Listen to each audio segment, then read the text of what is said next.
dari total 40.000 yang kami janjikan dalam tahun pertama. Berarti kita sudah melewati angka psikologis 25% dan kita akan menuju lapangan kerja yang lebih terbuka. Kita juga meyakinkan bahwa kita memiliki program yang sangat-sangat fokus di bidang pendidikan melalui KJP Plus. Tadi terlihat program kami untuk menghadirkan harga bahan baku yang terjangkau, harga bahan makanan, apalagi kita sekarang akan menyambut bulan Ramadan menjadi sangat penting. Dan terakhir, kami hadir dengan baju biru di luar kebiasaan kami, yaitu atribut kampanye kami, karena kami ingin mengirimkan pesan bahwa sekarang kita sudah harus memikirkan bagaimana kita mempersatukan warga Jakarta setelah kita melalui proses yang sangat panjang ini, dan insya Allah kita Anies Sandi siap untuk mempersatukan warga Jakarta. Terima kasih Mas Andi. Ya tadi silakan kawan-kawan yang memberikan pertanyaan. Kita mulai dari sini sebelah sini dulu, silakan. Selamat malam Pak, saya Dika dari TV1. Tadi pemaparan program visi dan misi sudah diperpanjang dalam debat pamungkas semalam. Tapi dari pasangan nomor urut 3 sendiri sudah ada komitmen kah untuk siap menang, siap kalah? Terima kasih. Terima kasih Mbak Dika. Berikutnya pertanyaan dari sini sebelah sana.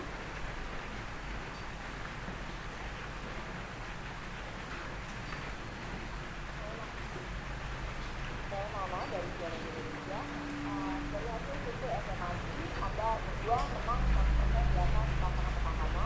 Kemudian apa yang akan dilakukan sejak hari Jumat sampai nanti angka kampanye berakhir, apa yang akan dioptimalkan karena pada putaran pertama Anda hanya menang 2.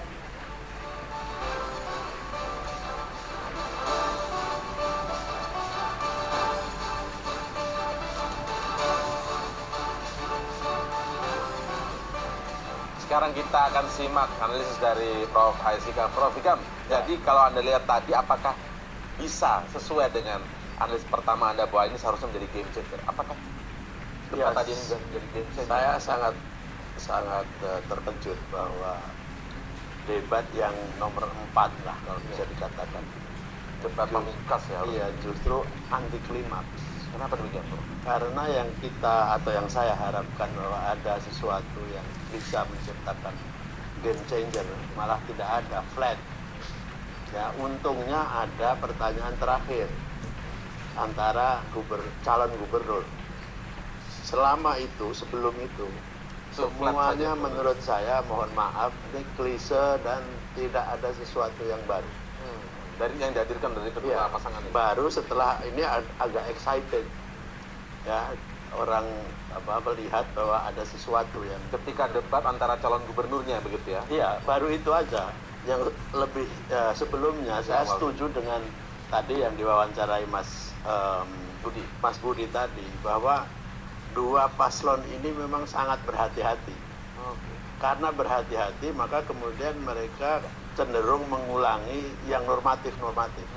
Sehingga kehilangan spontanitas, dan bagi doubter atau orang-orang yang masih ragu, apalagi golputer, ini tidak bisa dengan mudah untuk memperkuat posisi atau pilihan. Keyakinannya ya? Ya, jadi kemungkinan Mas Indra, prediksi saya adalah bahwa yang menentukan tetap di ballot box nanti. Di ballot box nanti, ya, di jadi, kotak suara nanti. Jadi bukan seperti yang 1, 2, 3 yang betul-betul bisa membalikkan, bisa membuat Ahok waktu itu. Maksudnya debat 1, 2 dan ya, itu kan bikin rebound.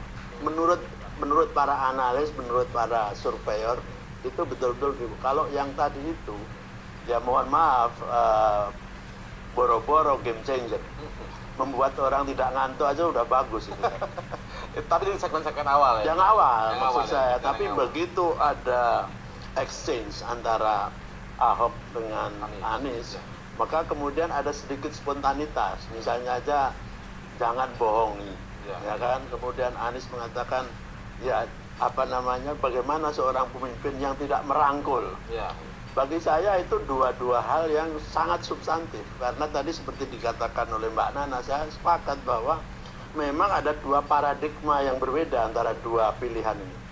Yang satu memang cenderung bahwa pemerintah harus sangat aktif Yang kedua, ingin ada semacam partisipasi terutama dari masyarakat sipil. Nah, pelibatan masyarakat tadi menurut Anda dalam pertanyaan-pertanyaannya cukup menohok tidak? Iya, ada dua yang menurut saya sebetulnya itu sangat menarik dan bisa agak game changer, yaitu yang dari komunitas atau komunitas rumah susun dan Intinya bicara soal hunian lah. Ya, hunian dan yang nelayan, karena luar biasa itu yang kemudian digarisbawahi oleh Anies bahwa penderitaan itu mulai ketika masuk rumah susun.